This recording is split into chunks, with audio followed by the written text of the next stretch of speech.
in elementary school. I can't recall if it was second grade, first grade, whatever. But the teacher took us to the library, told us to pick out a book, and I kept searching the stacks. I picked out a book on Battle of the Little Bighorn. I couldn't read it. I was too young, but I enjoyed looking at the pictures of the book. How I got stuck with that, I'll be honest with you, there was always a fascination with Custer, with me.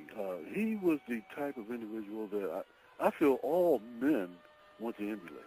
They want to be brave. They want to be courageous, even when it's not easy to do so.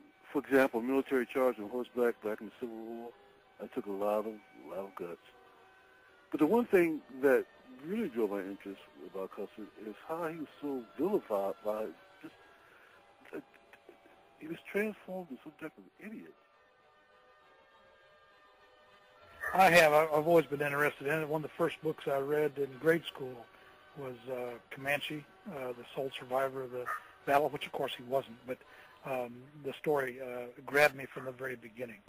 Custer, it never occurred to him, he had this boundless energy and, was in excellent physical condition. It never occurred to him that the rest of the regiment couldn't also ride all day and all night without rest. After Gettysburg, they're struggling along in the pouring rain and the mud, and he decides it's time for a nap. So he flops down in the nice soft mud under a tree and sleeps for 3 hours, Most people really couldn't do that, but he wasn't aware that other people had limitations that he did not. And, when you're leading a regiment, you kind of have to pay attention, and that's one thing that he didn't do. I have to tell you that even the officers and my enlisted men refer to me as hard-ass because I can set the saddle longer than most men. Bloody Knife has described me as the only man he knows that can ride all day and never sleep at night. So if you're a cavalry officer, you're naturally going to find Custer sooner or later in your military history readings. And actually, I was never very interested in Little Bighorn. I was just interested in Civil War history and studied Custer from that angle.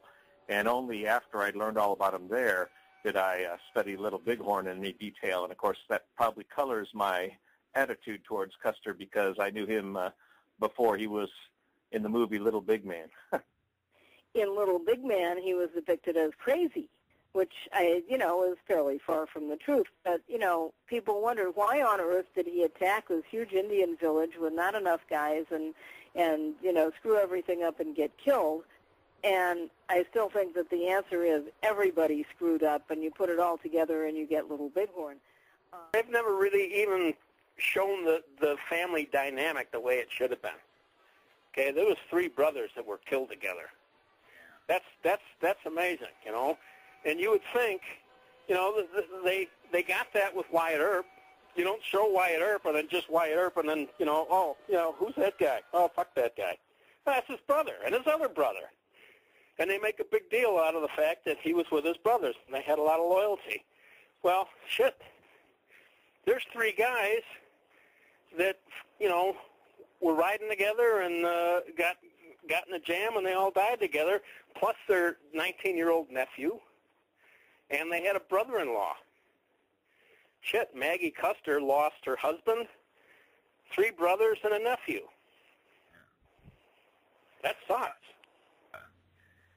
Well, I think Custer was a fine man. I mean, I admire him. I think he was what you might call brash or kind of hot-headed. He was definitely a bit of an egomaniac. He had his faults. But overall, I think he was a good officer. I think he was a good commander. And I think he had a good idea in what he was doing at the Little Bighorn.